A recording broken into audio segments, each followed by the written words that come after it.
Guys, आज की इस वीडियो में हम बात करेंगे स्लिप डिस्क के बारे में। स्लिप डिस्क क्या होता है, जिसको शायटिका या लो बैक पेन भी कहते हैं।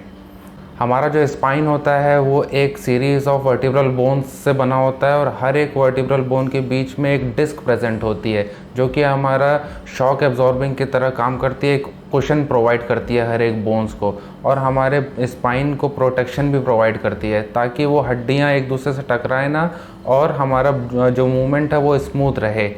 फ्रेंड्स, जो डिस्क होता है वो एक कुशन की तरह काम करता है। जब भी हम लोग चलते हैं या कोई भारी वजन उठाते हैं या कोई भी ऐसा टर्निंग मूवमेंट करते हैं तो जो हमारा डिस्क होता है वो हमारे स्पाइन को प्रोटेक्ट करता है ताकि हमारी नसों में वो हड्डियां टकराएं ना एक दूसरे से।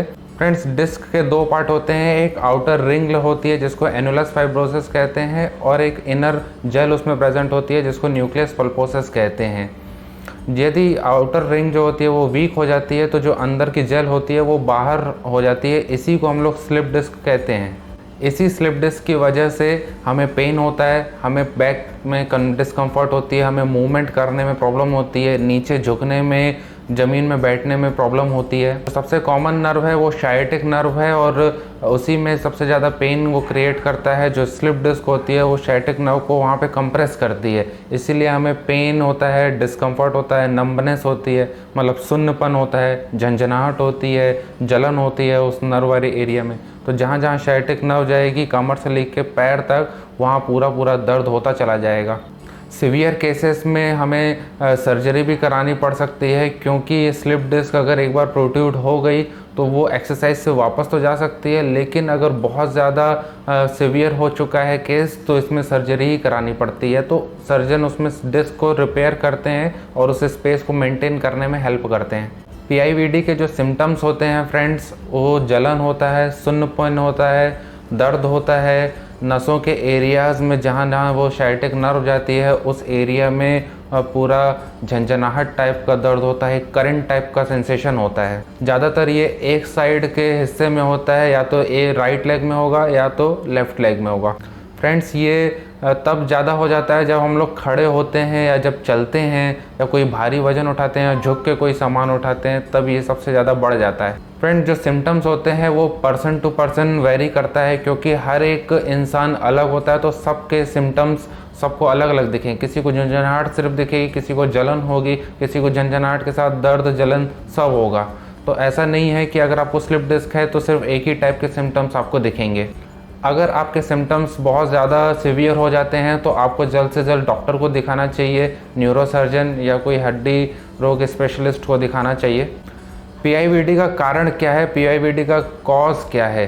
फ्रेंड्स, जो डिस्क की आउटर रिंग होती है जिसका नाम एनुलस फाइब्रोसिस था, यदि वो वीक हो जाती है तो जो अंदर की न्यूक्लियस पल्पोसस जेल है वो बाहर निकलने लग जाती है और यही बाहर निकल करके हमें पेन क्रिएट करती है, हमारी नस को कंप्रेस करती है। फ्रेंड्स, ये एज के साथ होता है, जिसकी ज़्यादा एज होती है या अगर कोई अचानक भारी वजन उठा लिया, झुक के कोई हम लोग भारी वजन उठा करके ऐसे रोटेशनल या ट्विस्टिंग मूवमेंट कर लेते हैं स्पाइन का, उस वजह से भी ये स्लिप डिस्क हो जाता है। या कोई भारी वजन हम लोग उठाते हैं तो हमारी बैक की जो मसल्स हैं वो इतनी मजबूत नहीं होती हैं कि उस फोर्स को वो कंट्रोल कर पाए और उस वजह से हमारी डिस्क अपनी जगह से बाहर हट जाती है। ये ऐसे ऑक्यूपेशंस में भी होता है जहाँ सबसे ज़्यादा भारी वजन उनको रोज़मर्रा की ज़िंदगी में उठाना है, जैसे लेबर वर्क होता है या जिम में जिम्नास्टिक्स होते हैं या weight lifting, heavy weight lifters होते हैं जो बहुत भारी भारी वजन डेड लिफ्ट्स वगैरह करते हैं 100-100 kg का, तो उसमें भी स्लिप डिस्क होने के चांसेस बहुत ज़्यादा हो जाते हैं। जिनका वजन बहुत ज़्यादा है या जिनका पेट बहुत निकला हुआ है तो उनके में मस्कुलर इम्बैलेंस है, जैसे अगर पेट निकला हुआ है तो एब्डोमिनल मसल्स वीक हो जाती हैं। ओल्ड एज, ओवरवेट, भारी वजन उठाना या किसी ऑक्यूपेशन में जहां आपका शारीरिक डिमांड बहुत ज़्यादा है, ऐसे केसेस में रिस्क बहुत ज़्यादा बढ़ जाता है। फ्रेंड्स, इसको प्रिवेंट कैसे किया जाए? तो सबसे पहला प्रिवेंशन का मेथड है वो, अगर आप कोई भारी वजन उठाते हैं तो आप अपने कमर को झुका करके नहीं, तो आप अपने घुटनों को नीचे बैठ जाइए और फिर उस भारी वजन को उठाइए। दूसरा, अपने बॉडी वेट को मेंटेन करिए। आप ज़्यादा पेट निकालने की कोशिश मत करिए, आप एक्सरसाइज करते रहिए। एक्सरसाइज में सबसे ज़्यादा आपको बैक मसल्स, लेग मसल्स और एब्डोमिनल मसल्स की एक्सरसाइजेस करनी है, ताकि ये आपकी कोर को स्ट्रॉन्ग करे और हमारे डिस्क को प्रिवेंट करता रहे। यदि आप लंबे समय तक बैठे हुए हैं, प्रोलॉन्ग्ड सिटिंग में हैं, आप बैंक में जॉब करते हैं या आप शॉपकीपर हैं जहां आपको दुकान में बहुत देर तक बैठे रहना पड़ता है, तो आप बार बार हर आधे 1 घंटे में उठ करके अपने बॉडी को स्ट्रेच करिए और थोड़ा सा टहल के आइए। इसके साथ साथ आप अपने बैक मसल्स को स्ट्रेंथ करिए, एक्सरसाइज करिए, लेग्स की, एब्डोमिनल मसल्स की स्ट्रेंथनिंग करिए, बैक मसल्स की स्ट्रेंथनिंग करिए। इससे आपका स्लिप डिस्क का प्रिवेंशन ईजिली हो पाएगा। फ्रेंड्स, इस वीडियो को एंड तक देखने के लिए बहुत बहुत धन्यवाद। अगर आपको हमारी वीडियो अच्छी लगी हो तो प्लीज़ लाइक कीजिएगा, शेयर कीजिएगा और सब्सक्राइब ज़रूर कीजिएगा। Thank you so much.